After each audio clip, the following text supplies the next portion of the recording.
the volume. Turn up the volume. You've arrived at the destination for all things Kentucky. This is the Bleed Blue Network Podcast.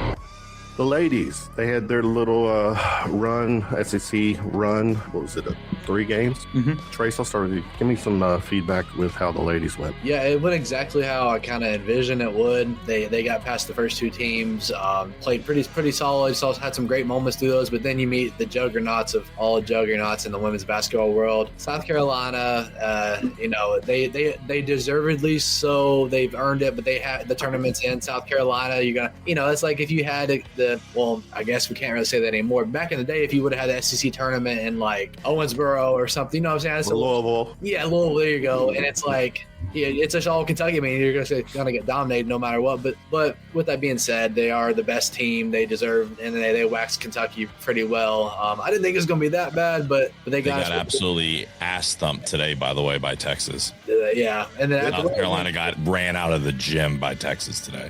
Wow. Yeah, the way it went in Lexington, I didn't think it was going to be that bad, but, they put up a competitive fight. But there you go. That's the difference, and that's the momentum you can have at home versus away, and they got to hand it to them. Anybody else jump in about the ladies? Yeah, so I thought the Georgia game could have gone either way, just judging by regular season against them. I mean, we're pretty evenly matched, but the fact that they beat them by 15 I thought was encouraging in the second round. I actually thought they had a good run for the most part. The South Carolina game was more of a blowout than I thought it would be, but we've already proven we can play with them if we're at our best and at least have like a day's worth of rest, and it's not our third game in 3 days. I still think that this team can make the Sweet 16, and maybe Elite Eight, but they can definitely make the second weekend for sure. And I think this has been a successful year for Kenny Brooks. He's built upon what they started last year, and the sky's the limit for this program right now.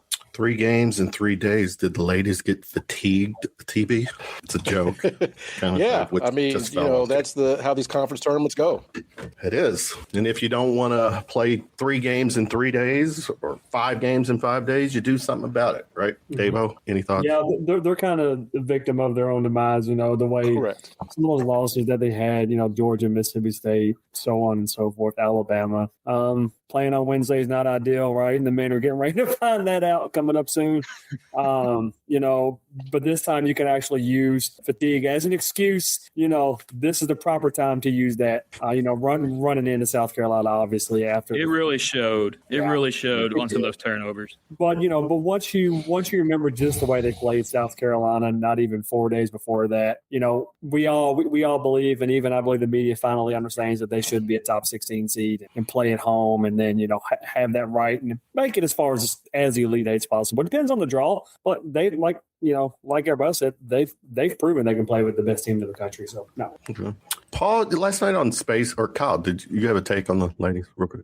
Yeah, I think everybody said it. We were gonna need another elite performance from Clara, and just the legs were gone for most of the team, and there wasn't really anybody else to pick up the slack. But get some rest, go into the NCAA tournament, see what they can do. Pick up the slack instead of the slack. Yeah, 23 and 10. Thank you, Nolan. I thought that was funny.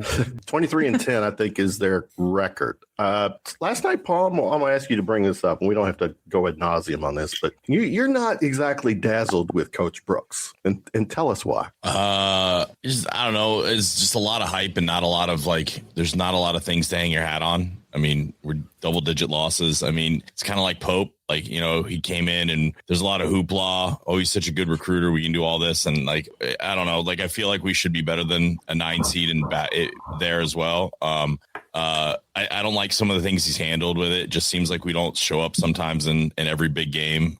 We've gotten some losses that shouldn't happen there. So look, it's not like he's getting fired either. And the recruiting seems like it's good, but it's not like translating into kind of taking that next step. So we'll see what happens. I'm not saying I'm kind of neutral on him. I just don't think he's all that in a bag of chips that maybe we made him out to be. But he's got another year to prove it because he's got some girls coming in, need a big splash, and they need to take a big step next year. They can't be a 9, 8, 9, 10 seed and hear all the things that we're hearing. You got to see a big step. Same thing with Pope. Anybody want to follow up on that? Yeah, I'll push back on that. Look at the history of Kentucky women's basketball. It's not great. Matthew Mitchell's our best coach probably ever, if that tells you anything. And Matthew Mitchell was great, but Kyra Elzy, that was a horrible hire, and they about ran the program terrible. to the ground. That was a terrible hire. And look at what Kenny Brooks has had to build off of. I think they had like 8 wins the year before he got here, and then immediately last year, 23 wins. And this year, I felt like just kind of with the way that the class turned out, I thought it would be more like maybe about be the same as last year, if you know what I mean. Just don't take a step back, and I thought that would be a success. And I do think that was the case for this year's team. Next year, I think I might agree with you a little bit more that they may need to That's take. That's what I'm saying. I'm not like some people act. I guess the thing is like some people talk about Brooks like he's the greatest thing in sliced bread, and it's been okay, right? Like, and that's what I'm saying. I think he's done a really good job. You've got to prove it next year, though. In the aspect, you got to start beating some teams and taking a step, right? Like, and that's kind of just my overall point. But with basketball, but in basketball, we're in that realm all the way, right? Like we have good wins too, and we're a 9 seed. You can have one good win,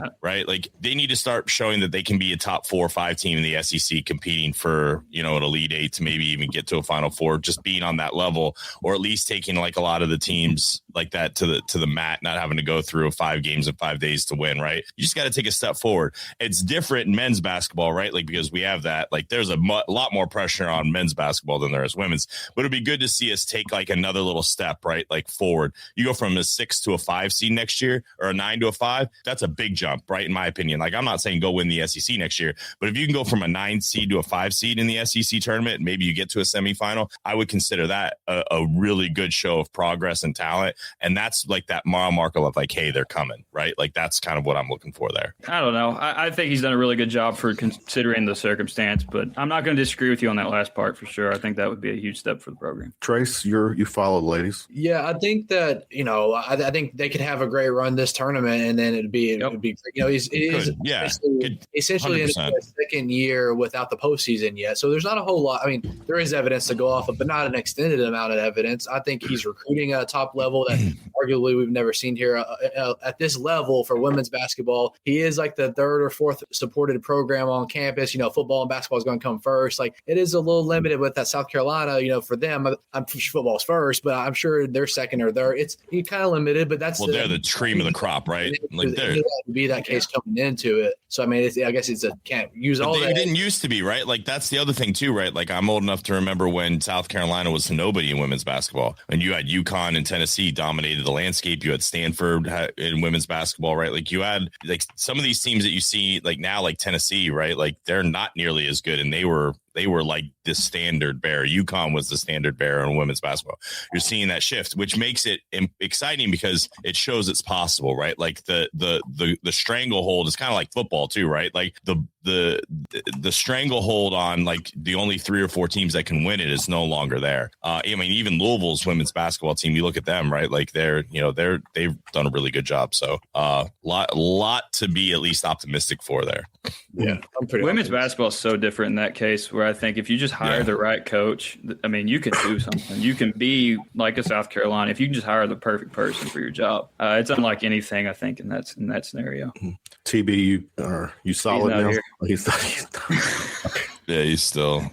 All right. He's a great lawyer. He freaking dips a lot, man. I mean, he must be talking to clients, clearly. So, okay. Yeah. Talking to Mark Pope. Yeah. He's still charging by the minute, too, I'm sure. Charging. All right. Let's David went to go change his green shirt so he didn't look so out of place with the rest of us. Staying with the ladies, what is the projected seed? 4 or 5, maybe? 4. Pretty solid 4. Okay. Which is they'll get the host. So, again, that will all play out next Saturday, or excuse me, next Sunday. What is come on? All piling up on you. No. So that's the ladies. Dawn Staley. There's always been that little thing thrown out about her. Is she capable of coaching a men's team? Successfully coaching a men's team? Yeah, I would say yeah, but you're gonna have, it's gonna be under my knowledge the first time ever. So you're gonna have like the kickback you expect. Our guys gonna listen to. If it comes to basketball, yeah, I think she's got a fair shot. X's and O's, but is the other stuff is it gonna handcuff you? I don't know. I think she would have a chance if at a smaller school and see how it goes. To my knowledge, the first woman to coach men's. I don't know. She would be. She's smart enough for sure. The head coach, yes. As a head coach, right? Yeah. Don't forget about Bernadette Maddox. Yep. Tina, or yeah. Yeah, that was the early 90s. So Kentucky was ahead of the curve there. A little bit. Would she, if you changed your question a little bit to like, would she be great on a staff in a very high role that's not the head coach? I'm down for it. I think she's good at something. Yeah, she's good at coaching, good in the basketball world. I think she'd be great as an assistant coach, and then we'll see how it goes for sure. All right, let's move to the dudes. Yay, let's go. Yeah, now let's really. We're what a week. Texas A&M. I don't even want to talk about that one. So Florida, it was obviously senior night. A game, not just an important night for, our seniors, last game of the regular season, but a game that if we had won, we would have locked the fourth seed up, correct? Double bye. No Wednesday talk, but didn't happen. Florida started off 11-0 run. Kentucky missed.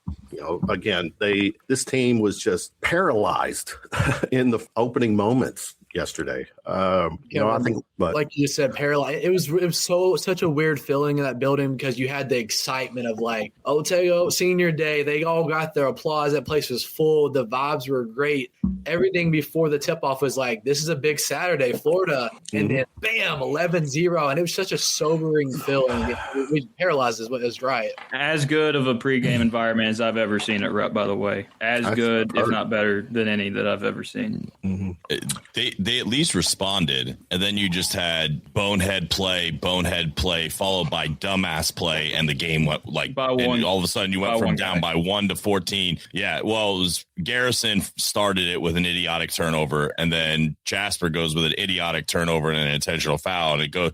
I think from that point, it went from because they hit a 3 or something, right? So it goes from 1 to 9 in like 2 possessions, which was just nuts. And then you're down 14, I think, within 90 seconds after you had the ball to take the lead. Yep. And that was that just, you could tell Jasper just didn't belong in that game anyway. And then that was just, what a dumbass play that was. It just changed the whole complexity because Kentucky kind of had the momentum and had Florida on the ropes. Florida, they were on I think they were on a 19-9 run at that point. And then Florida goes on like a 13-0 run, and that was the end of that. Yep, the end of that. And then, so the Cats go into the locker room, halftime down 49-32, set down 17 on senior night, which, I heard it on the TV. There were some boo birds in Rupp. Oh, yeah.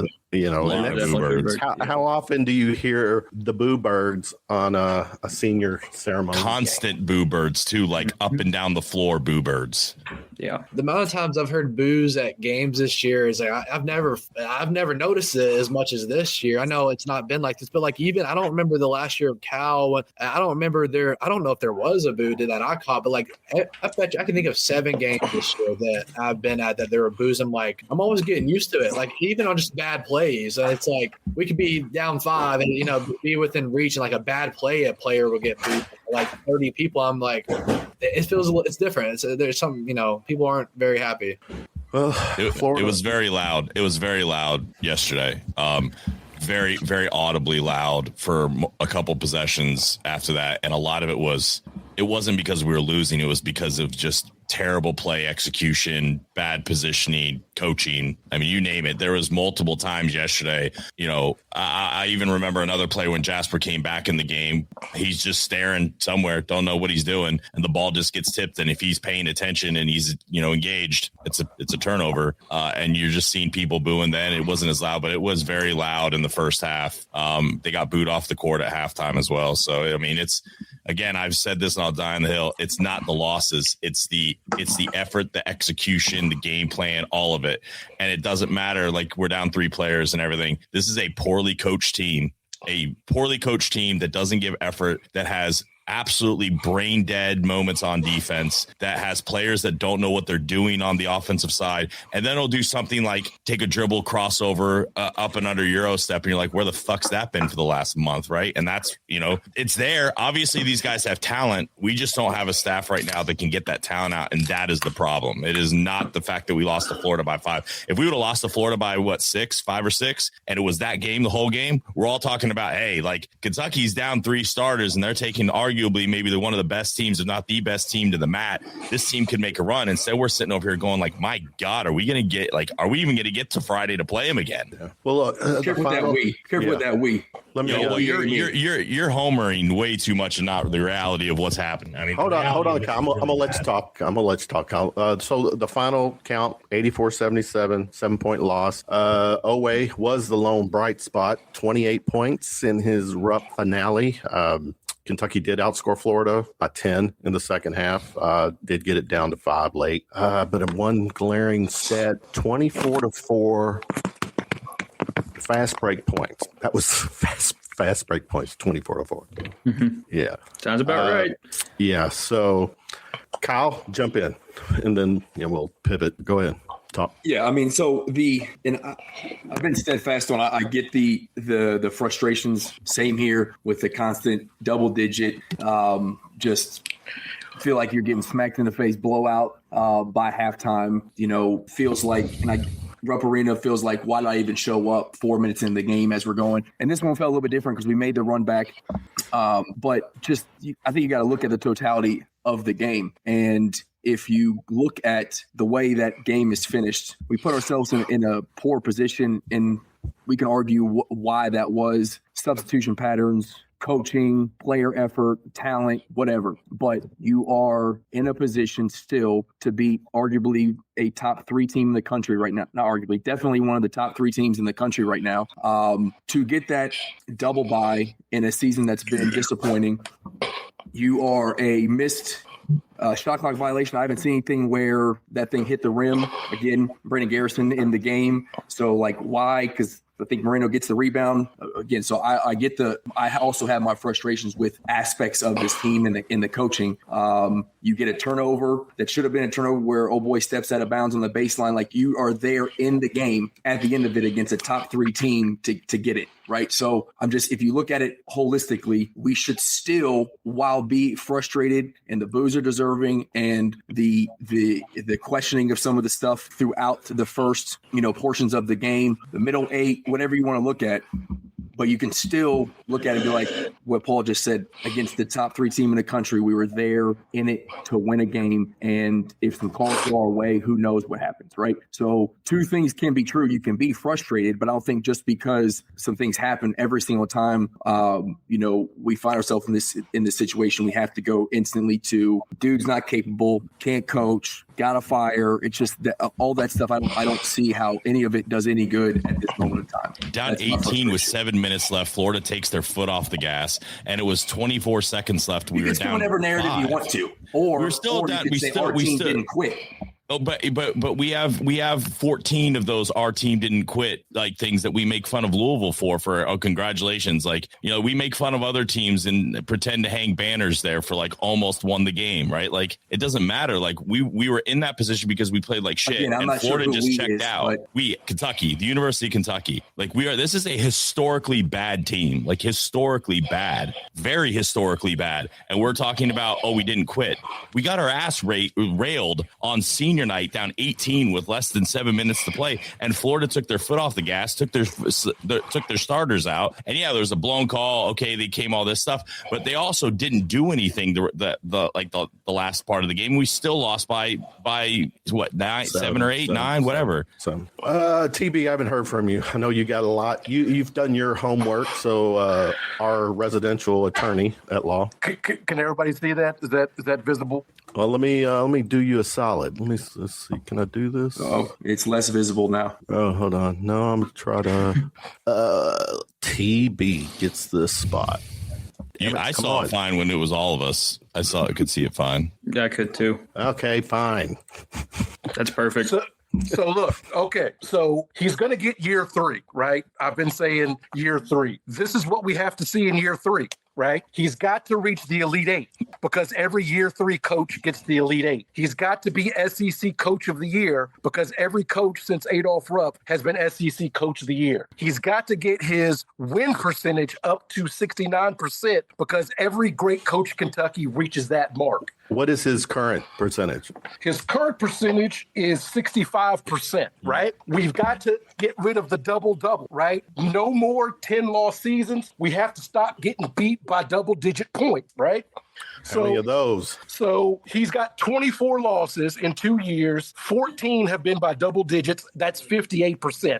That's a fucking lot. Like, people want to talk about the Boo Birds. Kentucky should not be beat by double digits 60% of the time, right? He's got the wins. The losses are bad. Now, last year, we had 9 losses by double digits. This year, we've got 5 losses by double digits. The average margin of victory or of loss is 12.5 points a game for all 24. That's a fucking lot. We talk about how great Kentucky is. Paul, you talked on this, right? The thing is, if you want to be a great coach of Kentucky, we make a big deal about 5 coaches winning championships, right, gentlemen? Yes. Right? Yep. 5 coaches have won, right? Right? Yep.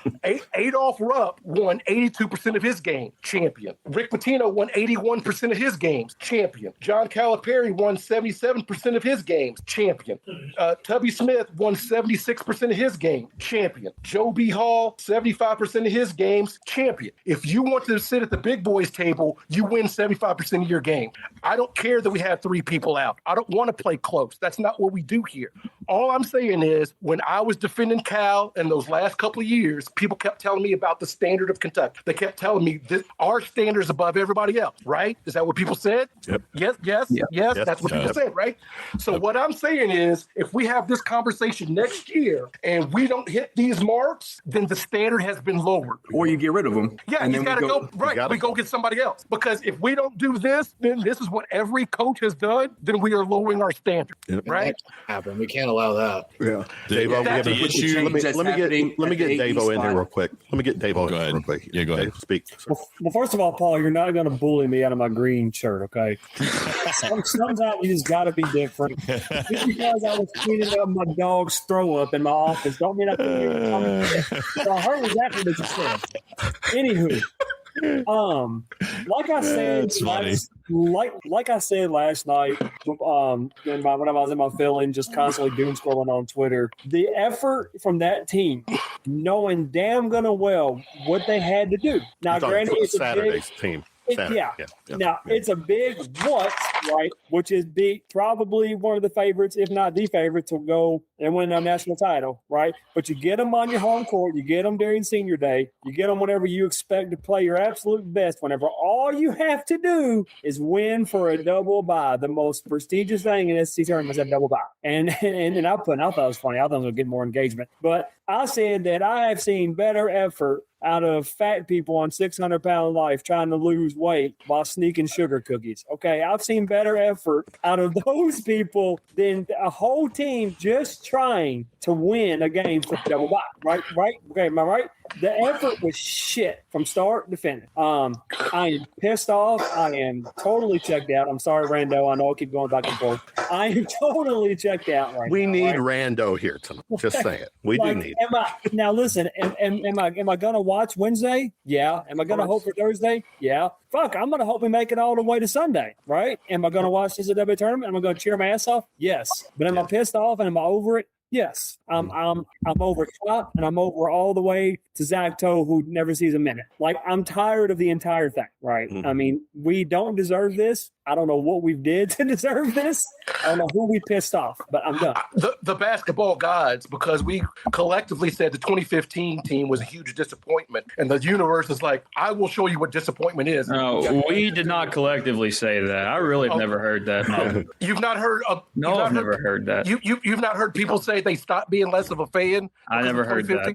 You've never heard that? No, maybe from like crazy people, but No. Never felt that that. same weed that keeps getting thrown out.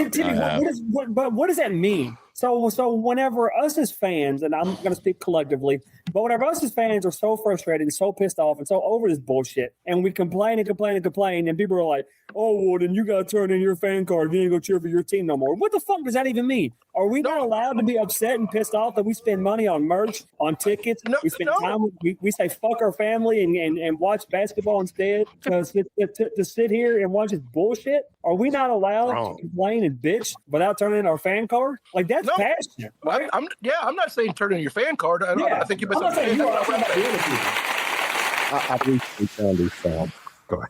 Sorry, TB. I'm done. Go ahead. No, it's all good, man. I have my whiteboard. I got my notes. And the thing is, the 9-win team lost by an average of 6 points and had a lot of close games. That's why it feels different, is because Kentucky is not competitive in these games. Right. If it stays, like Paul said, if it stays 4, 5, 6 points for most of the game and you lose it, you can say, damn, I wish we were healthy. But when it gets to be 20 points, and what have I said repeatedly on this show? I'm tired of Kyle Ravitch saying, if Kentucky can get it to 10. He said it Saturday night, and my wife looked at me, and I'm like, we get it to single digits by halftime. Yeah, if we get it to, if Kentucky's watch out, and I'm like, people are just tired of that, and it's okay to be tired of that. Yeah. I don't disagree. No, it's okay. Go ahead, Trace. No, sorry.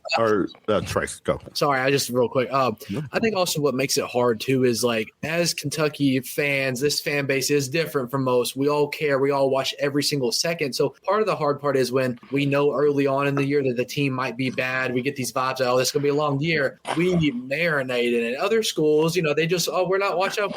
Indiana fans, all the other schools, others not watch. This team sucks so well. We watch every second. We watch every press conference. We have podcasts on Sunday night talking about it when we just became a Wednesday on the SEC tournament. Like, we marinate in it. And so that makes it hard. It's like the definition of insanity, doing it over and over again.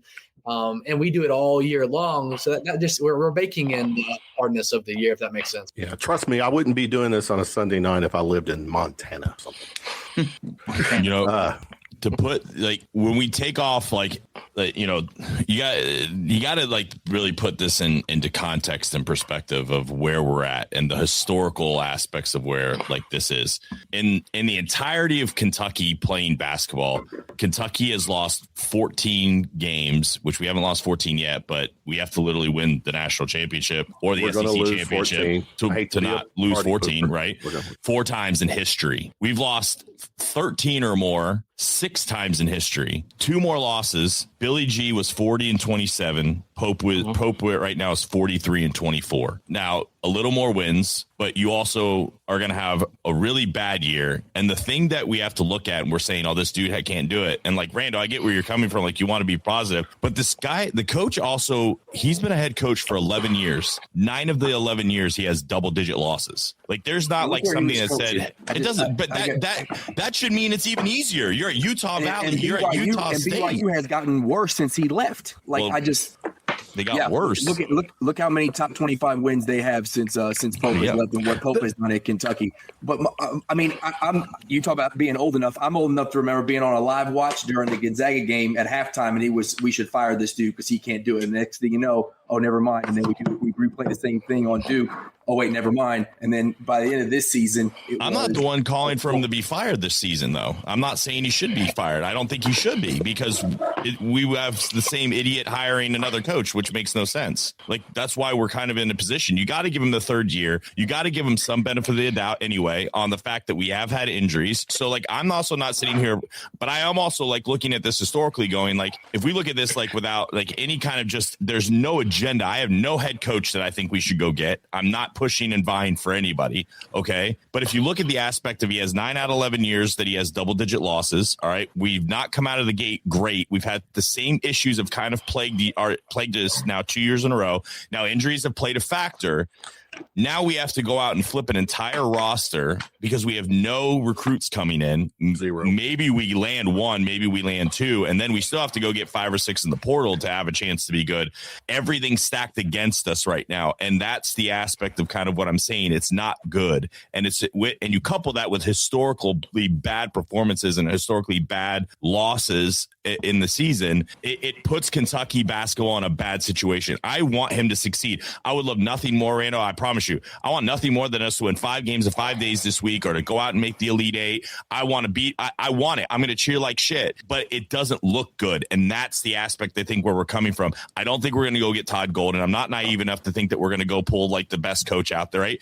I don't think that we should get rid of Pope, because I think we have a better chance, arguably, with Pope next year than if we fired him this year and Mitch Barnhart's dumbass tried to go get another guy, because I think he's incompetent and capable to go get a coach that's with the times right now. You got to go find that Todd Golden, right? Like, you got to go find that guy, because guys aren't leaving blue blood programs like they used to. They're not leaving in basketball. They're not leaving in football. You got to go find the guy that's maybe somewhere a step down, right? Like, people like Jai Lucas. You got to find Todd Golden before he's Todd Golden. Yeah, Jai Lucas isn't leaving Miami. Miami could go throw $11 million at the guy, and their NILs is 100 times better, and you get to live in Miami. And it's easier to win in Miami, right? You have less pressure. So that's what I'm kind of saying there. Like, people should stay off. Like, we're not firing him. It's actually dumb for us to want him fired this year because of the situation we're in at the athletic department level.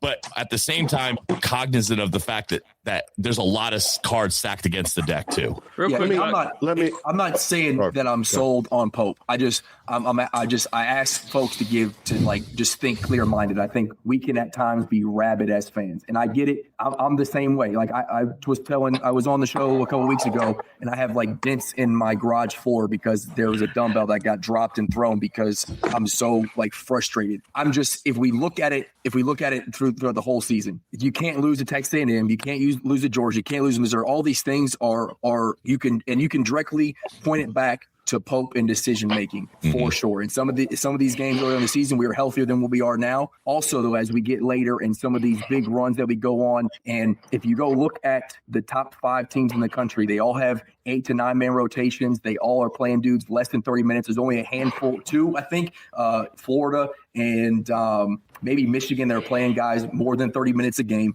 So the guys that are coming in here to supplement our starters, who I think do give effort 80% of the time on the floor. There are some boneheaded plays, but yesterday I don't look at the guys we rely on not so much giving effort. Colin Chandler disappearing kind of sucked, but they shut him down. They did a great job too. I don't blame Colin there. They did an hell of a job defensively on him. Yeah, but what I'm saying is if you look at the guys that are coming in here to spell them, they would typically be on the end of the bench in their sweatsuits with their laces untied, right? No expectation to get in the game. Jasper's taking a bunch of licks. BG, if we have a healthy 5-man, does he get playing time? I don't know. Ballard thinks so because there's some kind of weirdness going on in the locker room there if you listen to what he's saying. But ultimately, I'm saying some of these guys aren't getting some playing time. So if you look at it and what Pope has to do, you talk about trying to unleash that talent. Some of these dudes are just limited, right? And they're on the roster as back-end pieces anyway. So I agree with everything TB is saying. The year 3 has got it. I know Dave always said the same thing. Year 3's got to be it. If you look at it and you try to find some positives in what's going on, I do believe there is some defined in Pope for a year 3 to be successful. Even if it's all about the transfer portal, because that's what he did year 1. Turn the page, TB. Now, real quick, Mark Pope does have 4 of the largest halftime deficits overcome to win in Kentucky history. He's got 4 of the 10. So, yeah, I'm coming with some positive as well. Well, you know why that's the case. Yeah, because they're down, and we've been down against Power 4 teams about 85% of the time. Exactly, yeah. All I'm saying is I want him to have time, but the people that are on Twitter, whatever, like you're not a good fan or whatever. It's like when Corey Price and other people are putting out this. My friend Blake, I can't remember his Twitter handle, was like, it's Mark, first time since Pope, because after every game, it's the first time Kentucky's lost by 20 points since 1924. It's the biggest It's the biggest margin of victory we've had since probation with Pitino and before Adolph Rupp. And people are tired of that. Like, Billy G lost, but not like this, right? Cal lost, but not like this. And then I saw people moving the goalposts, right? Because I've said 3 years. And people brought out Joe B. Hall's second year that was bad. His third year was a runner-up, and then he won a 78 championship. And people point out, well, he had some other bad years, and then he had to go, right? Eddie Sutton had to go. When Tubby became 10-loss Tubby, he had to go. When Cal was losing, he had to go. The problem is we got the championship first, and then we got the 10-loss seasons, but now we're mired in in a 10-loss season without the championships. And so to Paul's point is what do we have to look forward to next year? Besides hope, what do we have? Like, it what feels do we have? a lot like Did you not get tired of that with Cal in the last 5 years, where it was always by this time in the season we were just like, well, guess what? He's got the best recruiting class in the country. Who cares? Yeah. Who gives a damn? Absolutely. I agree with you. Damn. And that's why he's no longer fucking coaching. Yeah. I said it was time for him to go. I said it was time for him to go because he got to the mountaintop, and at Kentucky, it's can you get back to the mountaintop, right? You get there, can you get back? But now we're like, we don't know if this guy can.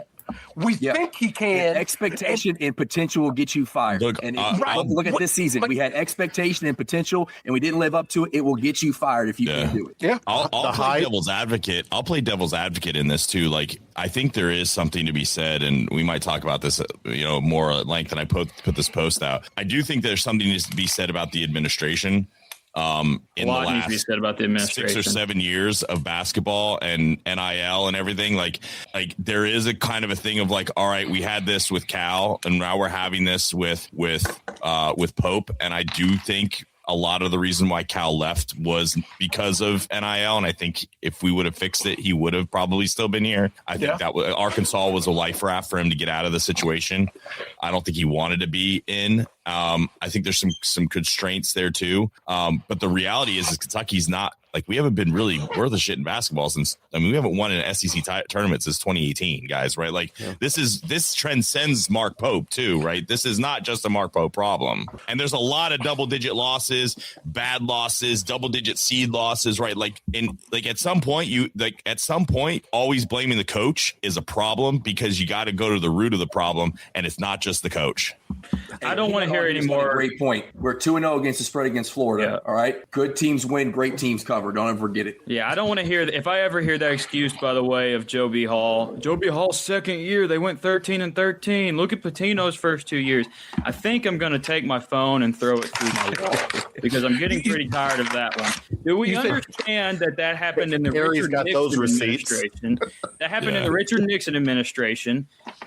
Roster construction is so different now than it ever even thought about being 50 years ago. And then the whole idea that it was a bad situation when Pope got here. Pope got here on really what I would call a pretty positive, not a positive, but a pretty okay situation, an opportunistic one, at least, because he could come here, build his own roster from the start, and put his own mark on the team immediately. And he did that last year. Joe B. Hall had 13 losses, 8 to top 10 team. Like, it was a brutal schedule that year. Yeah. If we're keeping it buck. Okay, hold on. Let me hold on, Davo. Let me get this part out, and then I'll let you talk.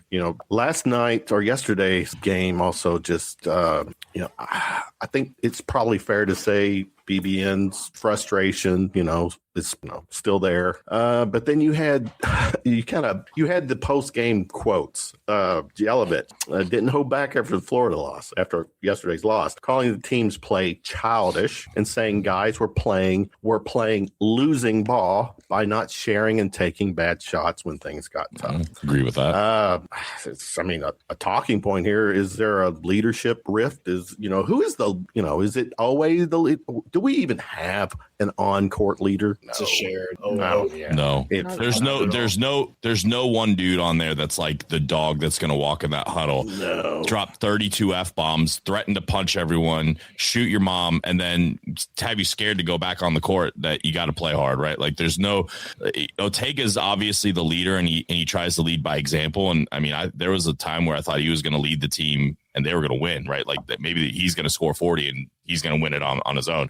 But this team has no vocal leader, and I think that is an issue. And he's right? Look, when this team shares the ball, they're good. When this team shares the ball and plays team defense, they actually are pretty good. But like yesterday was just they fall into those ruts, and that's the confusing thing. How can we go out and look like we are a Final Four team and can play with anybody in the nation, and then just go out and get gall stomped by, Vandy. It's crazy. Davo, We're just not multiple, we score in single ways if Moreno's not making at the rim, and it's really easy to coach against that. Yeah, Davo, I think it's safe to say the fans are a little bit exhausted with the unpredictables. Is that what they're calling this team? Yeah. Falling behind by 20 points in back-to-back games, to me, is a coaching and preparation red flag. But go ahead, speak. Yeah, so you talk about confusing, right? So Pope's first year, right? That was now look, Sweet 16 is not what Kentucky basketball is, right? We can all agree on that. That is not our goal, right? Our goal was Elite Eight, Final Four, national championships. We want to have so many banners in Rupp Arena that we had to build another building just for banners, right? That is our goal at the University of Kentucky. So the most frustrating thing is he did so much last year with so less. Right. And I don't want to say less as in the players are bad. I'm saying less is because it was the type of players that you really never really see at the University of Kentucky as a collective, as a whole team. Right. You had a bunch of really good players from smaller schools who really came into this program and gave a shit and gave it all. And they all had really good skill sets and they all did their job perfectly. Right. And that's the brand. And that was the result of the run you saw. And we all can agree that if healthy, here we go again, fucking talking about if healthy, if buts and whats, whatever, they could have made a run to the Final Four, right? That team. I don't think Tennessee beats us. I don't think there's any way Tennessee beats us healthy. No, that I don't team think was they do either. Collectively together. They loved each other. They loved playing with each other, right? And that's what got us all hyped to coming this year, right? And they were warriors, man. That's the thing. Yeah. Lamont, and Brea were two guys that were vocal, in your face, and like you had, but you also had Amari who would get into it, right? Like you would see Amari get in like Brandon Garrison's ass, right? Yep. Like you'd see that happen. What's his face? Why did I forget the white kid's name? Carr. Carr's another one that was a vocal leader, right? Like emotional. You didn't have to worry about it the whole game. Yeah. Yo, Kirk Reese was on the bench talking shit. Like, and when, right? Like you had that. We don't have that on this team. Even if he just stays healthy, I think the team would have had a better shot. I agree. At doing something because they had a ball handler at that point. So that's why I was saying, like, we're all so confused about what happened this year, right? The money was thrown around, yada yada yada. That's not here nor there, right? That's why we're all confused about what the hell happened, right? We heard some of the big names, the Mo D. We had the big news of Owe coming back, right? We had all this, but this, what the fuck happened, right? And that's what we're all confused about. And that's why we're all going to just kind of stand on business that year 3 has to be it, right? It has to be. He has to go back to what worked in year 1 and stop trying to please everybody else and just do what worked for him. So. This roster construction fell apart when Caden Lewis decided to dip. That was arguably too. I agree. Yeah. We here's the hope another point guard to replace him. Say that again. I'm sorry. Here's the hope when he jumps back in the portal. Yeah, I doubt it. I don't know, but I would take him hard. You might be thinking he jumps to the NBA. Yeah. Brando, that's a really good point. I don't think nobody talks about enough. Honestly, I mean, if Caden is on this team right now, this team has probably 4, maybe even 5 less losses. We don't lose to North Carolina. I don't think there's a shot. I don't think we lose to North Carolina. You don't go Missouri, Georgia with the Caden Lewis. No, I agree with you. It's a great point. And like people want to say Pope whiffed, but that had nothing. I mean, that had more to do with the fact that we went after Lowe, probably shouldn't have because it was a 2-year guy and didn't realize the player we had. So I mean, maybe we can blame that on Pope, but I don't know that whole situation. So. I think that it was a personal situation even for Lewis. I think that happened. I think if Pops decides not to funnel money through his freaking thing, we're probably fine. But probably. I would assume that had a bigger role than people talk about. I'll just see TV's been raising his hand. He like, y'all need to shut the hell up. I got something to say. Sorry, go ahead, TV. Sorry. No, it's fine, but like it's just when we like the coach, we can come out with these hypotheticals. If we had signed this guy, if we had done this, right? Like. It is what it is, but like if you don't win a title, there's always hypotheticals tied to the season, right? But because I see these things, and I've seen people tabulate, over the last like 10 years, the injury problems that Kentucky's had, right? Like going back 8-9 years, we've had starters miss time, right? But all of a sudden, the last 2 years, it's like, well, you have to take that in consideration. Yeah, but right? PB, we haven't had the percentage of like multiple starters either. Like that is a little different. But see that now we're starting to split split hairs. But we're not splitting hair. Like, if we're being honest, if we're being honest, though, we have 3 guys that they thought would start that are out this year. 2 guys were out last year. Now, they weren't out to the end last year, right? Like, Lamont Gutler got re-hurt. And arguably, I think if Jackson Robinson doesn't get hurt, we survive. We still might go to an Elite 8, right? I'm fine with whatever, man. Like, it is. I just, I see things and I'm like, but last year that team also went to the mat too, right? Like, you never doubted that team's the heart and desire and effort last year. And I think it was a little different. You knew we just didn't have the horses last year, right? It wasn't all the preparation. Like, they at least went to the mat last year, right? This year is way different. I don't think that injuries play as big of a factor for this year as people try to act like they do. I think this has all come down to the fact that the roster construction was horrible. He went and got a bunch of players that did not fit his system. He listened to way too many people because, let's be honest, majority of fans said that they wanted defense when we spent the last 5 years talking about how we wanted offense. Then suddenly we wanted defense again. And then he listened to those people, went and got the defensive players. And this is what happens when Mark Pope gets guys that can't shoot and tries to teach defensive players how to shoot. I think that's majority of what the problems with this year's team was. We do not have a lot of shooters. There's some people with some comments. I'm going to get them on here and let you all. Can you talk about the game plan comment? Because, like, you talk about game plans and Pope's game plan being all jacked up. Vandy, Florida. Like, when you're getting your dudes opportunities at the rim and we miss 21, 25 layups, is that a Pope game plan thing? Or the first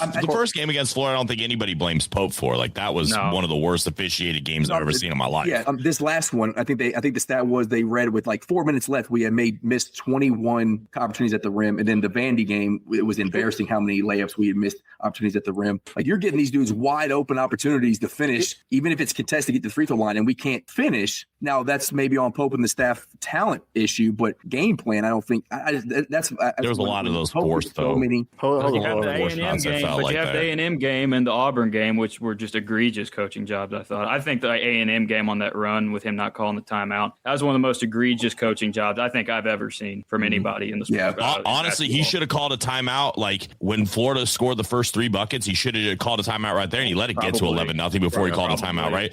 Like, those are the things of, like, Cal would call. I saw Cal call timeouts. I'm not trying to say I want Cal less than 30 seconds into the game.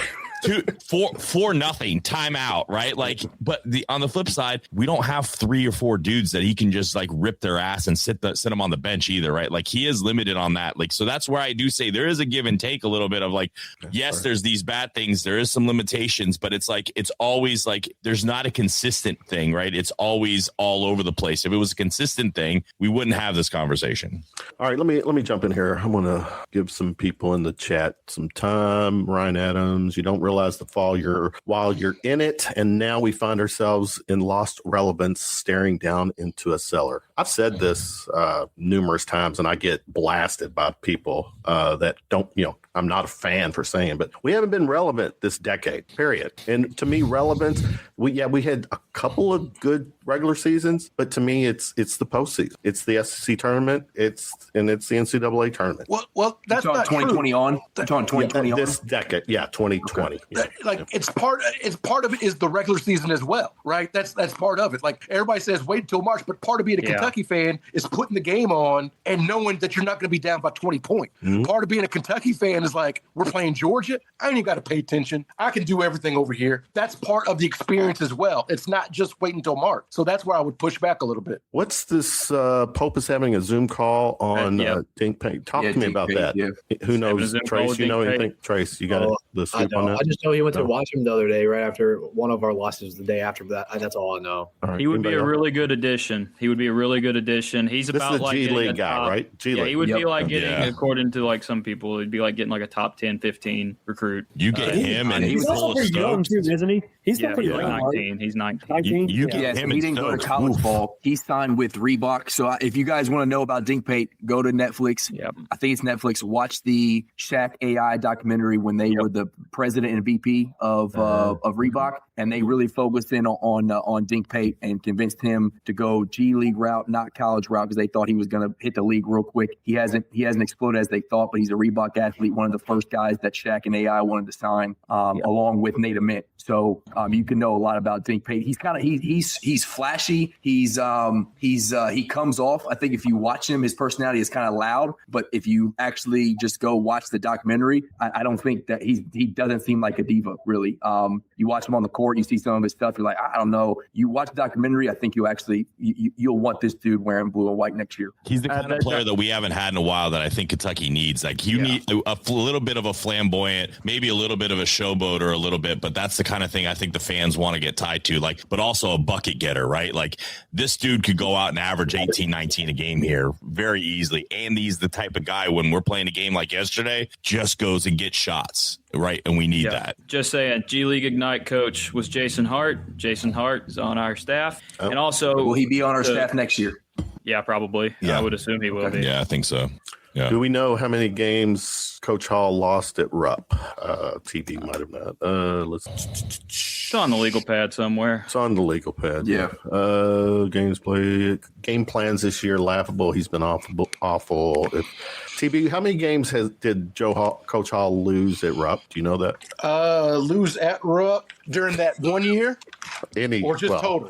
Total. If you had the I guess what's the most losses he ever had at home in a single year? I don't have that in front of me. I just have just the 1 year. But even then, he wasn't losing at Rupp. So there you go. That's the other thing too, right? Like Rupp's no longer a cathedral and a fortress. I mean, but that goes back to Cal. I mean, and that's a whole nother administrative conversation of just like we just also have really dog shit game day atmospheres, and that's not just a basketball problem, right? And that's the admin that needs to fix that. That's the result of your president being 850 years old and your athletic director having been in the job for 45 years. Is what Evan, I got your answer. If you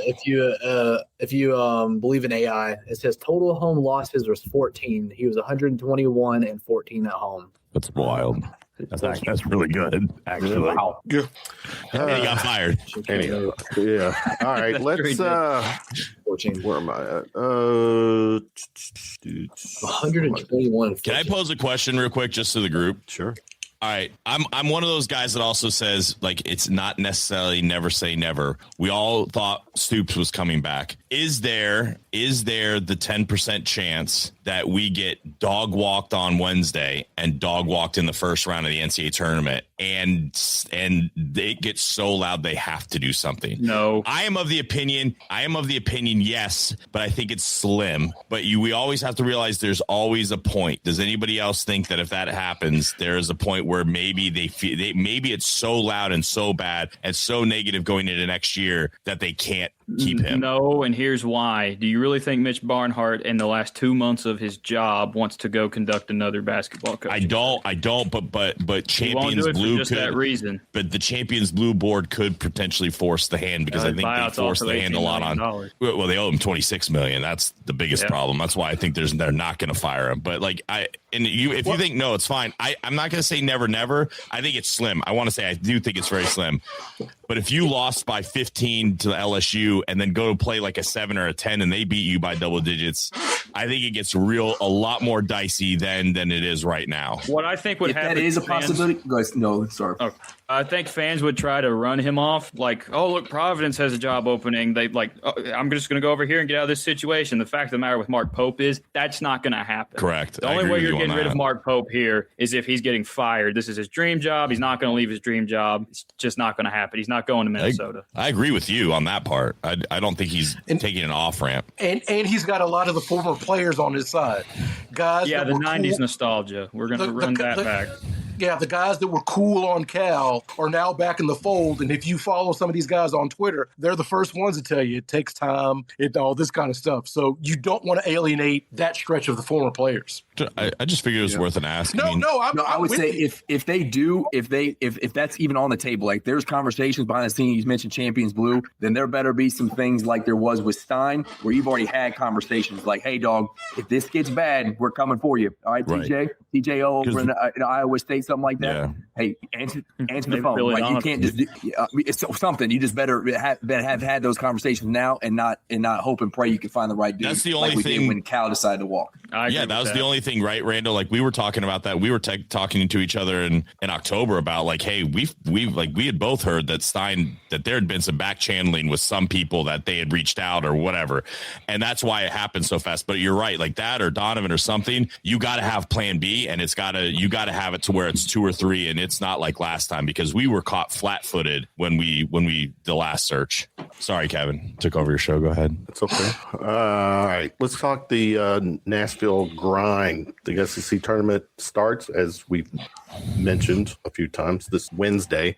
And if anybody is happy, if there's one group of people that are happy that Kentucky is playing on Wednesday, it's basically the city of Nashville, because they know we'll bring a crowd. But again, we're Kentucky, and Wednesday ball has never happened before. The non-win team did not play on Wednesday. The 9-16 team, they didn't. They played on a Thursday, I think. They played on Thursday. That's what I'm saying. They did not play on Wednesday. That's why I said some of the pushback from fans is that there's so much. This is the first time this has ever happened. Like, there's just a lot to take in. Like, we're the poverty franchise that kicks off the SEC tournament. Are you shitting me? Trace, it starts Wednesday with LSU. If we can get past them, then it's probably Missouri Thursday, a team that we lost. You know what our record was in the SEC that year? 8-9. Yeah. So sure, we didn't play on Wednesday, but we were 8-9 in the SEC. Yeah, which tied for 8th. You guys want to hear about the craziest shit in the world about you want to know about the Kentucky effect? Last night, tickets for the game were $9. They're $67 for Upper Deck now. You did mention that. Well, you looked last night, $9. That's like a 1,000% increase in ticket prices between last night and today. That is the Kentucky effect. That's crazy. No other team's doing that. Which goes to TB. Put up the whiteboard. Put it up again. That's why. That is why. Trace, go back to you. We got the potential, our 3-game stretch, at least 3. I'll look for now. Wednesday, LSU. Possibly Missouri Thursday, and if we can get to Friday, it's probably going to be Florida. But 3 games in 3 nights. The fatigue, that sorry narrative, but what do you feel? Have to play Saturday to Tuesday, though. That's good news. Touche.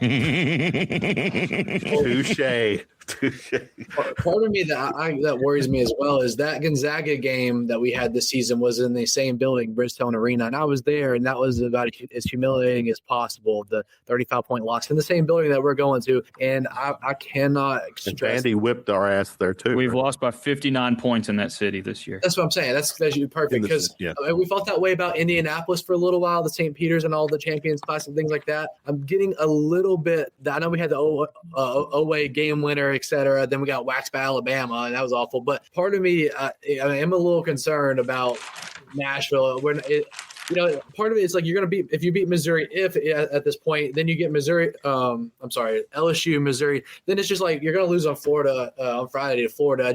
We're not dominant anymore. I'm kind of worried. I'm not confident going into it. I mean, I guess our head coach is more confident. He said the postseason is just one game at a time, which it is. But I don't have any confidence going forward. I think it's going to be bad. And if we do lose one of those first 2 games that you're supposed to win, it's gonna be really loud. I'm not confident going into it all. Davo, haven't heard from you. What are you feeling? Yeah, I'm not excited at all. And that sucks because like March is like the time for everybody to be pumped up, right? This is the greatest month of sports to me. Yeah. The madness. It is. And this whole fucking season's been madness at this point. So you got LSU that took a miracle pass and a miracle catch and a miracle shot to win that game, right? your first game. So that's not encouraging, right? And then you get potentially Missouri who came in the rut and beat you. Right, and then after that, what do you get? You get the team that's been that just got done spanking your ass in Rupp Arena, right? So there is nothing that is super encouraging about this. As always, I hope we make it to Sunday. But I'm not excited, guys, and that sucks. What's is there really a good chance of Cam Williams playing?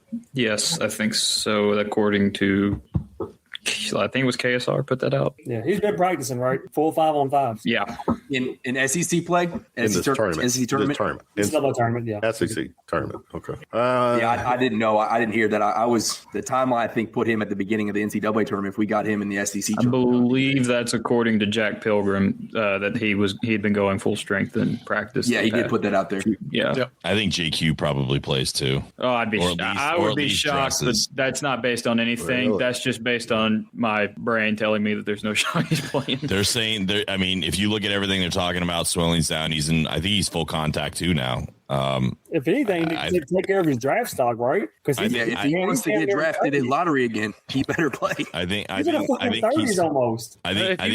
got to play. I think he's gonna play. I mean, I think they're at least going to give him a shot. Now, I don't think he can play 5 games in 5 days, but I think and maybe he doesn't play Wednesday, but maybe you see if Kentucky gets to Friday, I think you see him. I definitely think you see him in the NCAA tournament. Paul, do you know what's going to be really fucked up? And of course, I hope I'm not jinxing nothing. But if it is happening the way it's happening, his draft stock is falling, right? What if this young man decides to come back to college and ends up getting a hold of some chicken money and ends up playing for Calipari at all? Oh God, I don't. What? Here's the other what if. What if this young man comes back on the first game of the NCAA tournament, drops 25 a game, and takes us to the Final Four? I mean, then I'm buying his jersey. Yeah. You imagine? I already got one. He needs to play. I already got one. You imagine that? Like there is a like I will say this, like JQ does have the kind of talent that nobody else on this team really has. That if he turns it on for 6 games, he could win you 6 games. I mean, and if he goes and plays in an elite level, Kentucky does become a different team. Now, this is very hypothetical. I know TB doesn't like hypotheticals, but if you want to say what's the silver lining in this, if JQ does come back and Cam Williams comes back, the entire trajectory of this team does look different. I mean, Cam Williams is a 6'9" freak athlete that can hit outside shots. And if you get another outside shot maker, and Colin Chandler's proven that he can be that, right? Like you've got that kind of 3-headed monster at guard, and you've got him playing at a 4, the whole team looks different. And we did look different until he got hurt. So maybe if there's a silver lining, if those guys come back and are healthy, maybe they have a better shot to play somebody. But you can't be an 8 seed. You got to get into that 7 or 6, or you are in trouble. I'm making this right here. If this team gets to the Sweet 16, I will chop this up and eat all the notes I have made comparing previous teams. I agree with you. If they make the Sweet 16 in the NCAA tournament, I will eat this paper that I've written. I will eat every single page I've written about this team and previous teams to make points. If they're going to do that, they can't be an 8 or a 9, and they probably can't be a 7. The 1 seeds and the 2 seeds this year are so much better than everybody. There's else. A big drop off, I think, even in the 2s though. I mean, there's only going to be 2 2s that I think that you're going to be real worried about. I think there's a couple others. How many 2 seeds are there that you think this Kentucky team can beat right now, Paul? I think they could beat Illinois. I do not. I think Illinois is too inconsistent. Like, I'm not sold on Illinois at all. Florida, if Florida went to a 2 seed, no. I was looking at the lines. I think they're a 1 now. Oh yeah, they're a 1. They're a 1. Florida's a 1. Am I Michigan crazy? State, I think we could beat Houston, and I think we could beat Michigan State. I don't think we could beat Houston. We definitely can't beat Michigan State. On our day, we can beat those teams. I think there's a huge gap between the 1s. I think there's 5 real elite teams, and then there's a drop that I think they can lose to a lot of teams. Now maybe they don't, but they can. And then you go to the 3s, and there's an even bigger drop. So if you get paired to where you can play a 3 seed in the second round, I like our chances a hell of a lot more. The 2 gets dicey on who you get matched up with, and the 1 is like you better pray that both your guys go for 30. Yeah, you can't be an 8 or a 9 in this tournament and to have a chance at the Sweet. Okay. The only one I think they could compete with, and this sounds dumb, is Duke, because Duke doesn't have like the monsters that all the other ones do. And if they go cold, maybe you can beat them. Monsters, and I'm talking about like Arizona's got like 7 guys that look like they're 12 feet tall, right? Like the size comparison in Arizona and UConn and stuff is just way different. I think all those teams would beat Kentucky by 25. I think, and I'm not saying, listen, I'm saying it's a 5% chance, but that would be the only team I'd be like, maybe we could have a shot against them at a 1, but it is also very slim. Like, don't get me wrong. I'm not, I'm taking the spread on any of those games. Let's move past or not worry about the NCAA tournament at this point. Trace, I know you got to bounce.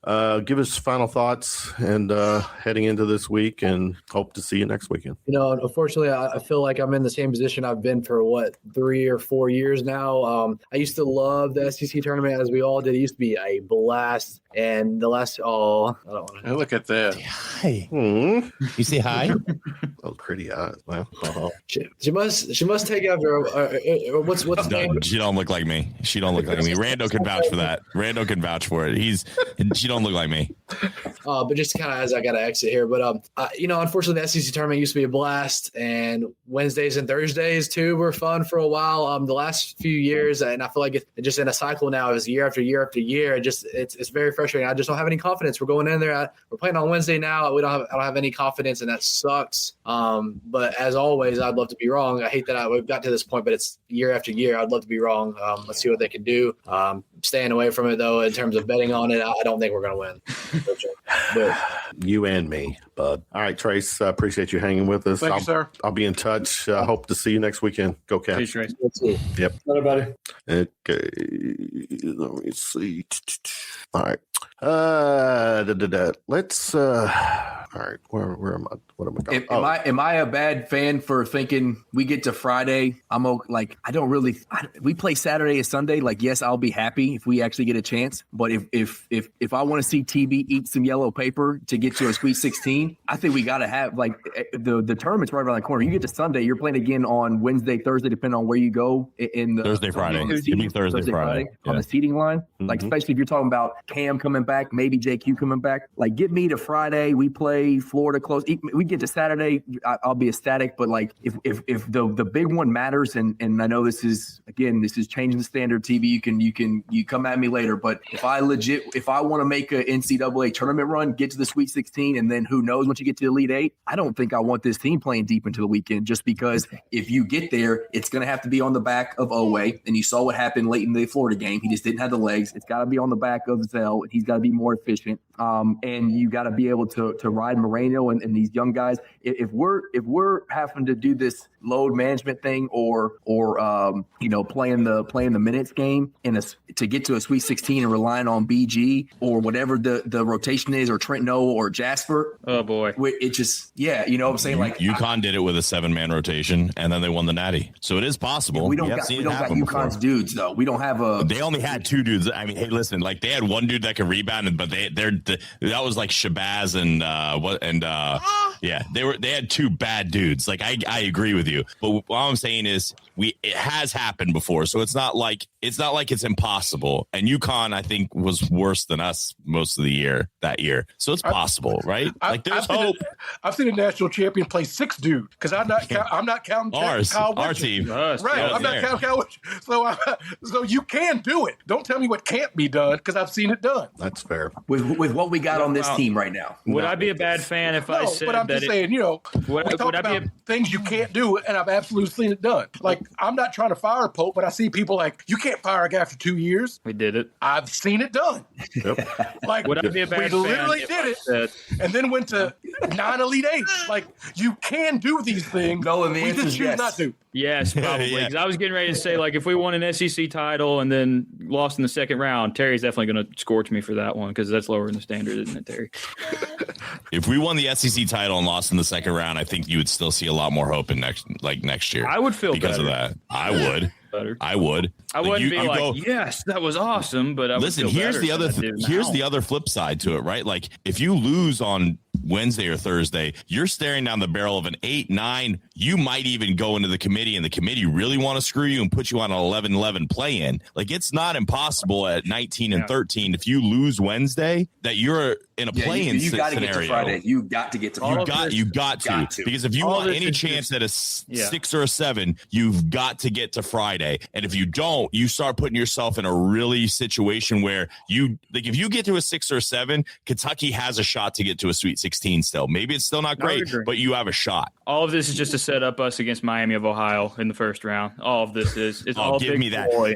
I said that yesterday. If you give me Miami of Ohio in the first round, I'll cut your hand off for it. I'll cut your hand off to play them. Yeah, I would take us a 10 seed playing them in the first round if they're a 7. Give me Miami of Ohio all day, every day in the first round. They have one top 200 win and have not played one top 100 team. Real ones watched that Ohio game where it took like 3 overtimes to beat a 15-loss Ohio team. Come on. Casey did a thing yesterday that I think he looked at that 82% of their conference games have been by 5 points or less. Yeah, I saw that. Yeah, listen, credit to them. It's hard to go 31-0. It is hard, but they're not like the Wichita State 31-0 team. That team was good. And to any of my friends and all my friends who have sent this to me, stop telling me that Travis Steele needs to be the next head coach at Kentucky. Please God, stop. Put that down. Anyway, sorry, Kevin. Stop. You can have your show back now. Can I? All right, yeah. I can. I think I got the wheel. We're going to assume it. You've lost it a lot tonight. What's that? You have lost the wheel a lot tonight. I have, man, but I've got some good talkers, and it's 14 okay. of us on the show. That's okay. And all of us like to talk. Yeah. I do too, but I'm playing along. Mitch Barnhart, March 2nd, he signed. I'm just going to mute myself until the end. I'm gonna need, because you got some good takes on Mitch. The narrative here, March 2nd, he is this. What is even this position? It's like a special advisor or whatever. It's made up. It's basically made up.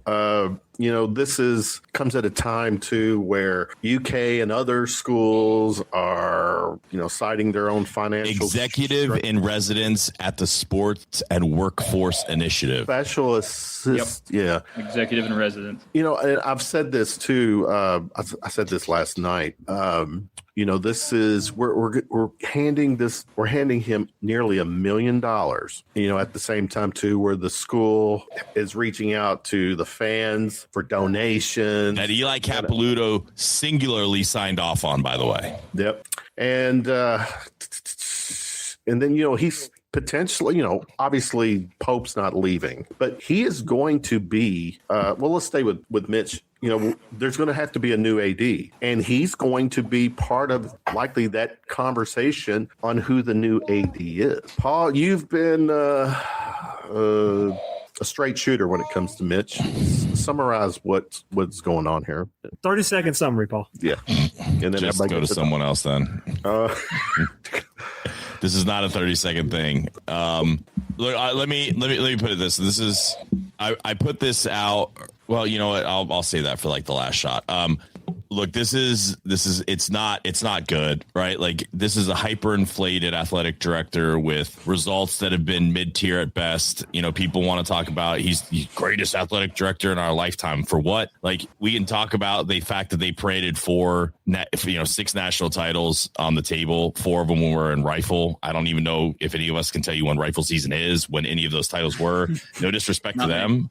No disrespect to them, but like, you get judged by, and when I even say your top sports, men's and women's basketball, baseball, softball, football, and if you want to count volleyball, it just depends on the school. Those are the 6 sports that you probably will follow in any capacity, right? Some more than others. Now, here basketball matters. The fact that if you look in the last 24 years, teams like Florida and UConn have passed Kentucky standing still, that's got to be a referendum on the leadership you've had. And someone brought this up yesterday. There's been 3 scandals major. There's the cheerleading scandal that nobody even talks about anymore. You have swimming that looks now like, according to Kevin, doesn't go to trial until 2027. Right. And now you have a track and field. And I talked to some reporters 2 days ago who said that the track and field scandal is actually like 10 times worse. When people find out about it, it's like 10 times worse than what swimming was. Isn't there a Title IX? Yes, Title IX. There's all these problems, and then when you couple that in terms of winning, look at the facilities he did. We were really behind. Like, we're still behind in facilities. We're behind in basketball facilities. Football, we're falling behind again. Like, it needs some facelift. We have the worst game day atmosphere in the SEC. I don't think anybody would argue that. You go to other teams, it's fun. Kentucky fans are really good because like the atmosphere that's there is really us. Like, that's what's brought. There is no movement. And when you we went to Vandy, and I keep saying this, it was in your face the whole game. The whole game, it was in your face. It never stopped. You don't get that at Kentucky, right? Like we run like these things out at the TV timeouts talking about like this dude who grew a crop 3 years ago and he won an award. Like nobody gives a shit, right? Like play some Lil Jon and like crank the speakers. By the way, can we get speakers that work at Commonwealth or whatever we want to call that place? Can we, like, in 24 years, you couldn't fix the fucking sound system at all? Like, so that you have 24 years of just mid. Like, we are competitive at everything and great at nothing anymore. And we are not winning SEC titles. We're not winning national titles, and we're giving this guy a send-off. But the thing that I think is the most telling thing about Mitch is you have seen this failure over the last 6 years, and specifically the hostility towards the fans has grown significantly. And that's the thing, when the hostility keeps coming and you're told to shut up, don't ask questions, you fucking peasants, which is basically what he does. That should tell you everything you need to know, that the what we think are cracks are probably chasms, and we're really in a lot of trouble. And why I think Kentucky's on a knife's edge is because of the administration, and the ability to. These are easy problems in these days, but I don't think we have people in that building that can fix that. And it starts with Mitch and how he's ran this athletic program for the last 24 years. Who is, and this is maybe a hot take, or maybe I'm totally out of bounds with this, but is this Davo, TB, I'll start with you. Is this $950,000 salary a reward for 24 years of service, or is it hush money protection to keep Mitch in the fold, while these lawsuits play out? I'm going to jump in on just that Mitch is the ringleader of all that. It's not hush money. This is just the corrupt aspect of how this administration thinks that he's been a success in their little cabal of stupidity. So, yeah. Go ahead, TB. So I was a Mitch fan, for his first 15 years, because I thought there were some good things that were heading that direction. And then 2014, 2015, things started taking a turn, right? I don't know any Kentucky fan that could listen to the Pablo Torre expose on the swim team, which a direct quote from a former Kentucky swimmer: "I don't care about what that Riley Gaines is doing when my head coach raped my teammate." And it's like, what? Like, what are we doing? And basically the game plan is, because a lot of these smaller coaches, they're like year or two contracts, so they drag out the investigation until the person's no longer employed. And then it's like, well, I guess that's okay, which seems to be the game plan that they're doing with the track and field and cross country coach. That to me is untenable. Like, that to me, whatever you've done, even if we had 15 championships, I don't want my university to be that. Not only is it 100%. Wrong, but I've got daughters myself, and we've got these women student athletes that are like, yeah, I don't feel comfortable on campus. That breaks my damn heart. Like, and it's just, and I'm with you, Paul. What I know about the track and field, it's worse than swimming. And my God, what are we doing? And then to kind of rub our face in it, yeah, I'm not a fan. Okay. Where's the silence? Why is there silence? Just come back. Davo, thoughts on Mitch?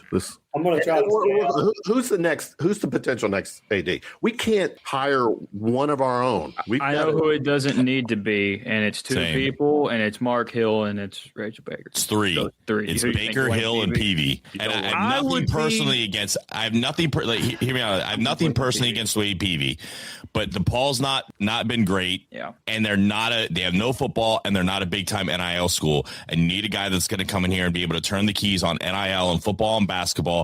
And I feel like PV is a nostalgia hire when we need an innovative hire. I have nothing against the man, personally. I don't disagree with you necessarily. I don't disagree with you really at all. But if it were PV, it's not the end of the world to me, I guess is the main thing I'm saying. But the two people that I really care about, like not getting the job, are Mark Hill and Rachel. I'll die on that hill, and I could get talked into PV. Does that make sense? That's I think exactly PV would what be I'm more saying. appropriate for that GM role because of what he's done. I agree with you on that too.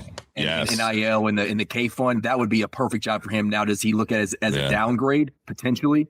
He gets to come back home. Yeah, I don't know. That'd be a home run hire. Yeah, that's a great shout. Absolutely. I don't know that. Yeah, the AD thing, I don't know, but as a GM, he would crush it. I actually wouldn't mind if he came back as the assistant AD again. I just don't think, and where he was focusing on that, I just don't think that where Kentucky is right now, we can afford that. And I've said this 100 times. I don't know why we're not looking at the assistant AD at Indiana. I mean, you want to talk about a team that pulled themselves out of the fucking ashes? Go get that guy, because they at least know what they're doing. One thing about PV too, similar to Vandy. Go ahead, buddy. Yeah. One thing about PV to me, though, as well, is if he were the athletic director, I do think he could go hire somebody, like hire a deputy AD that knows football or that could really focus on football and kind of help him hone that in a little bit. So you do have that, but the other two, I just don't. That would just be a repeat of Mitch Barnhart. I mean, I don't think PV really would be. Sorry, go ahead, Kyle. No. I think you got to.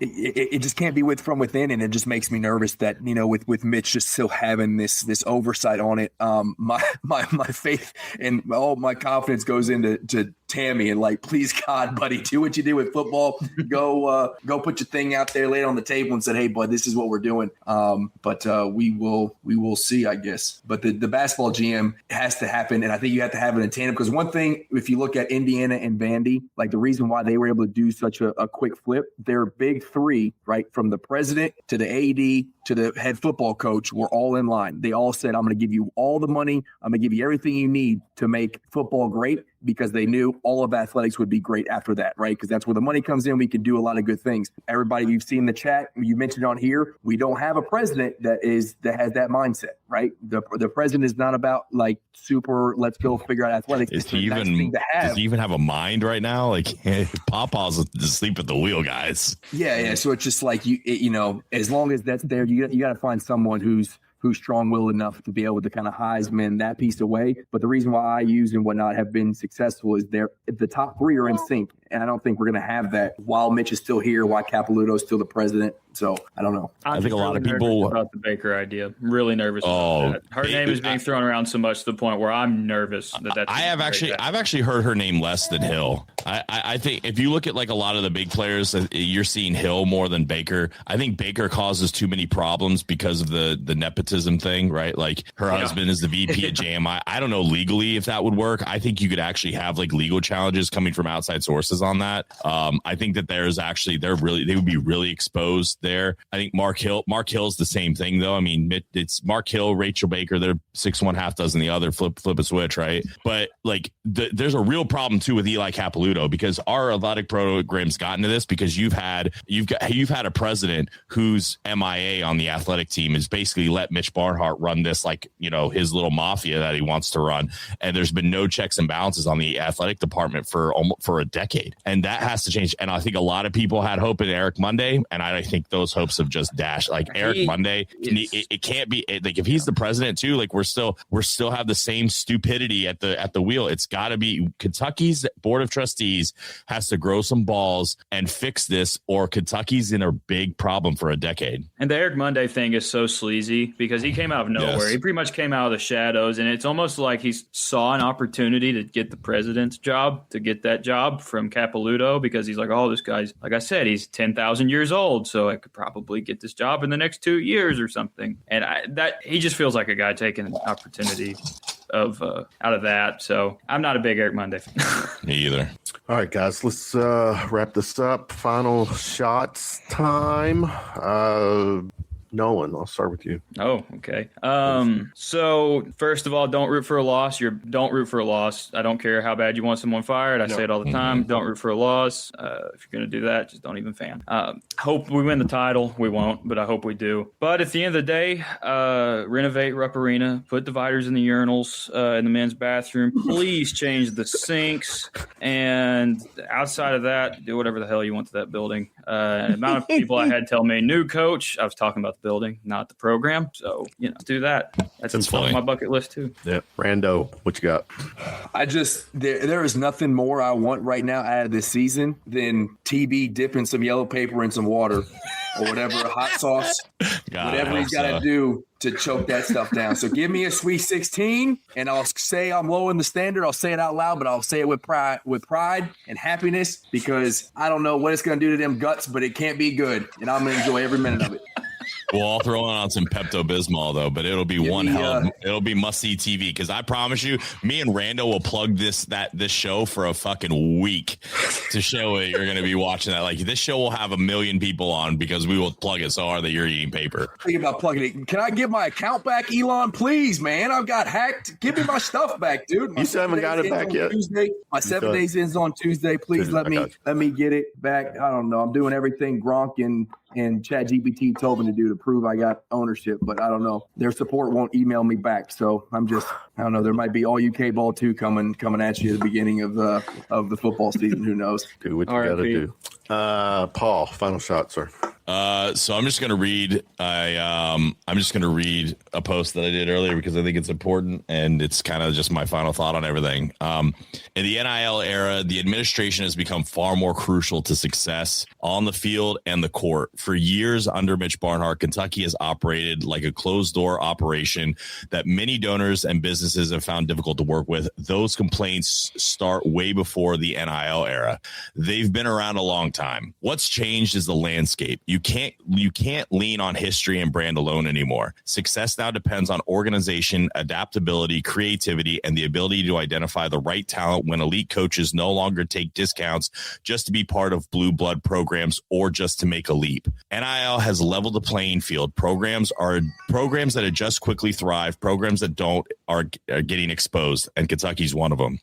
And that's exactly what this new era has done in Kentucky, in the Kentucky Athletic Department. The same closed-minded approach that existed for years under Barnhart is now showing its cracks. It's a big reason we've seen the drop-off for the past 5 years, and why the tone from the administration towards the fans often feels dismissive. The frustration from the fan base isn't coming out of nowhere. It's a result of years of feeling ignored. Right now, Youth K Athletics is standing on a cliff. An internal hire or nostalgia hire at athletic director could set this program back a decade. Kentucky needs a real reset. That means cleaning house from top to bottom, starting with the president, Eli Capilouto, then Eric Monday and beyond. Fans can argue about Mark Pope and results all they want, but if the administration doesn't truly change, nothing else will either. The cycle will continue. A new coach, the same problems, the same frustrations. If fans want real change, the focus can't stop at the sideline. It has to reach to the top. That means directing the anger, frustration, and yes, even keeping dollars away to force a complete shift in leadership and culture. Simply blaming the coach is the easiest move. It's also what the people in power would prefer. The end. I'm with you. Totally with you. TB. Final shot, Bub. Final shot, another PSA. Just want to share with, got a bunch of guys here. So 12 years ago this past Tuesday, I survived a suicide attempt. So I share that story to let folks know, reach out when you're feeling low, because we've seen, how tough the world can be. So reach out, whatever you need to do that. And then the next day, as I was thinking about that, I now have my colonoscopy scheduled. So take care of your mind and your body, because I know how us men are. Don't tough it out, whatever it is. Open yourself up. Take care of yourself. Well said. Dave-O, you and your green shirt gets the final shot. Hey, man, we all got to be different, right? So, listen, at the end of the day, I didn't really get to speak too much on Mitch. I do kind of wish that he would be fired by calls, kind of like how Calipari was secretly fired by calls by skinny dipping with Arkansas administration and basically seeking out a job and not having to get his buyout. And by calls, I wish that every contract that he signed that was fucking retarded gets voided and all the buyouts are gone, including JMI. So that's my hope and that's my wish, that somebody gets it together and takes care of the situation, because he has done a lot of fucking stupid stuff over the years, and that's what we deserve. So that's my final shot there. And Rando, please get your account back, because no matter how many DMs you send me, I will not click on that link so you can hack my account. So I was mean. Rando, I was mean to them, and so now I got unfriended. Just letting you know. I was mean to them, and now I cannot see your tweets. Good. I was told it was locked. Twitter said because of illegal activity it was locked. It clearly is not, because they're still sending stuff. And please unblock me, too, when you get it back, because I can't. I will, my guy. Good stuff tonight, guys. I think this 9 o'clock. I didn't want to go this late, but then Paul is on here, and then I realized when Paul's on, the length of the show doubles easily. You also have 700 people on the live right now on just our stream. So there you go. I told you later is better. It's tripled from last week. It did. All right, good stuff. The SEC tournament this week, Wednesday night, or what time is it? Wednesday? What time are we playing Wednesday? Wednesday night. We're the first game, buddy. First game. Oh, first getting game. the tone on Wednesday. It's breakfast time here in Central Standard Time. So that's a good point. Yes, it'll be in the morning for you, TB. I can't believe I have to watch Kentucky basketball at work on a Wednesday. I can't believe I have to do that. For Rando. 9:30. If we, I got leave in. If we make it through Wednesday, they won't see me at work Thursday, Friday. There you go. Well, I hope to see you all next Sunday as we'll be back doing this again. SEC tournament this week. Let's root for the boys. Go Cats! And what time is the selection show Sunday though, Kevin? It's in at 6. It's 6. Yeah. Next Sunday. Yeah, this thing will be. Yeah, next Sunday we'll know everything. By this. Nothing past Friday night matters for the for the bracket. Yep. They've proven unless you win it. Nothing past Friday night. Unless you win it. Already going. You're not going. Then next week, you guys can preview Kentucky versus Miami of Ohio in the first round. That would be good. I will literally be hype about it if that happens. All right, guys. Love you guys. Good stuff. You boys. Good night, everybody. Have a good week. Go Cats. Go Cats. Go Cats. Yes. Thanks for joining us on another episode of the Bleed Blue Network podcast. We hope you enjoyed diving deep into the world of Kentucky sports with us. Don't forget to stay connected by following us on Twitter at BleedBNation. Your feedback means the world to us. So take a moment to leave a review. Not only does it help us improve, but it also helps others discover the show. Until next time, keep cheering, keep listening, and keep bleeding blue.